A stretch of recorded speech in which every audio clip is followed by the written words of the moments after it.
नमस्कार। आप देख रहे हैं टीवी 15 एजुकेशन। कभी सोचा है कि हमारी संस्कृति की जड़ें आखिर कितनी गहरी हैं?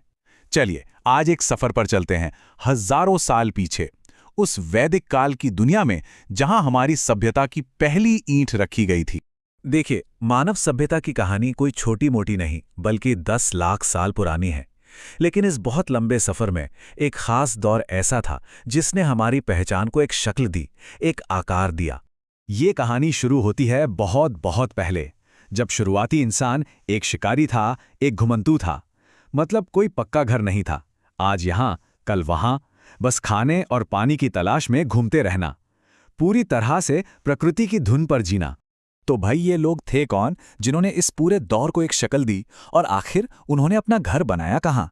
चलिए जानते हैं आर्यों के बारे में और उस जगह के बारे में जिसे उन्होंने अपना घर कहा, सप्त सिंधु प्रदेश। तो वैदिक काल के लोग खुद को आर्य बुलाते थे। अब इस शब्द का मतलब क्या है? संस्कृत में इसका मतलब होता है श्रेष्ठ या उत्कृष्ट। तो ये सिर्फ एक नाम नहीं था, ये उनकी सोच को, उनकी कल्चर को दिखाता था। और इन लोगों ने अपनी सभ्यता की नींव कहाँ रखी? उस जगह का नाम उन्होंने दिया सप्त सिंधु प्रदेश। और यही इलाका, आप समझिए, उनकी पूरी दुनिया का सेंटर बन गया। अब ये नाम सप्त सिंधु, ये भी बड़ा दिलचस्प है। इसका सीधा सा मतलब है 7 नदियों की धरती। ये नदियां थीं सिंधु, झेलम, चेनाब, रावी, व्यास, सतलुज और एक बहुत ही अहम नदी सरस्वती। इन्हीं नदियों के किनारों पर ये पूरी महान सभ्यता पली बढ़ी। अच्छा, तो ये तो समझ आ गया कि वो रहते कहाँ थे, लेकिन वो दुनिया को देखते कैसे थे? उनका नजरिया क्या था? उनकी आस्था, उनका विश्वास, सब कुछ सीधा सीधा नेचर यानी प्रकृति से जुड़ा हुआ था। अब जरा सोचिए, जब कोई हर रोज हर पल कुदरत की बड़ी बड़ी ताकतों के बीच रहता हो, तो वो दुनिया को कैसे समझेगा? उसका नजरिया कैसा होगा? उनका जवाब ना बहुत सिंपल था, पर बहुत गहरा भी।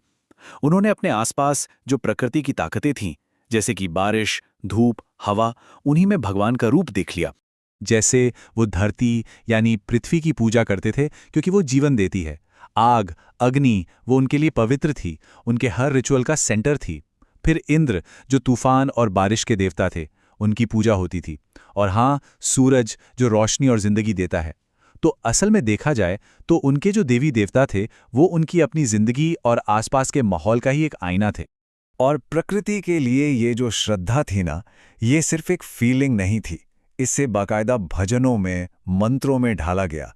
और यही भजन और मंत्र आगे चलकर उनके सबसे पवित्र ग्रंथों का आधार बने। तो सवाल ये है कि इन सारे पावरफुल भजनों का, इन प्रार्थनाओं का आखिर हुआ क्या? क्या वो वक्त के साथ कहीं खो गए? नहीं, बिल्कुल नहीं। वो खोए नहीं, वो वेद कहलाए। जी हाँ, वही भजन, वही मंत्र, या कह लीजिए ऋचाएं, जो प्रकृति की तारीफ में गाए गए थे, उन्हें एक जगह इकट्ठा किया गया। और ज्ञान का यही विशाल संग्रह आज वेदों के नाम से जाना जाता है। तो अगर सिंपल भाषा में कहें तो वेद क्या हैं? ये प्रकृति की तारीफ में बने भजनों का कलेक्शन है। इन्हें डिवाइन नॉलेज यानी दिव्य ज्ञान का सोर्स माना जाता है। और ये हमें बताते हैं कि हजारों साल पहले के लोग कैसे सोचते थे, दुनिया को कैसे समझते थे। और ये सारा ज्ञान 4 मेन वेदों में बांटा गया है।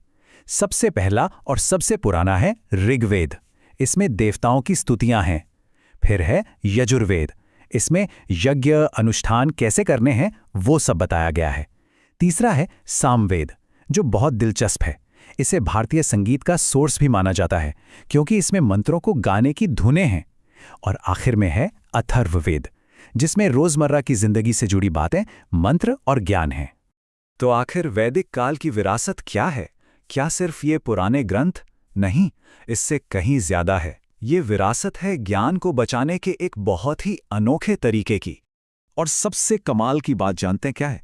ये जो सारा पवित्र ज्ञान था ना, इसे सदियों तक लिखा ही नहीं गया। सोचिए, इसे गुरु से शिष्य तक बस जुबानी याद करके पीढ़ी दर पीढ़ी आगे बढ़ाया गया। ये इंसानी याददाश्त और हमारी परंपरा की एक अनबिलीवेबल मिसाल है ना? और इस सफर के आखिरी में हम वैदिक सोच के एक बहुत ही गहरे और खूबसूरत विचार पर रुकते हैं। ये ऋग्वेद से है, एकम सद विप्रा बहुधा वदंती। इसका मतलब है सच तो एक ही है, पर ज्ञानी लोग उसे अलग अलग नामों से बुलाते हैं। जरा सोचिए, ये बात आज भी कितनी रेलेवेंट है ना? हजारों साल बाद भी। इस पर सोचिएगा जरूर। तो बच्चों, आज चैप्टर सीखे, इन्हें रोज दोहराइए और सीखते रहिए टीवी 15 एजुकेशन के साथ। धन्यवाद।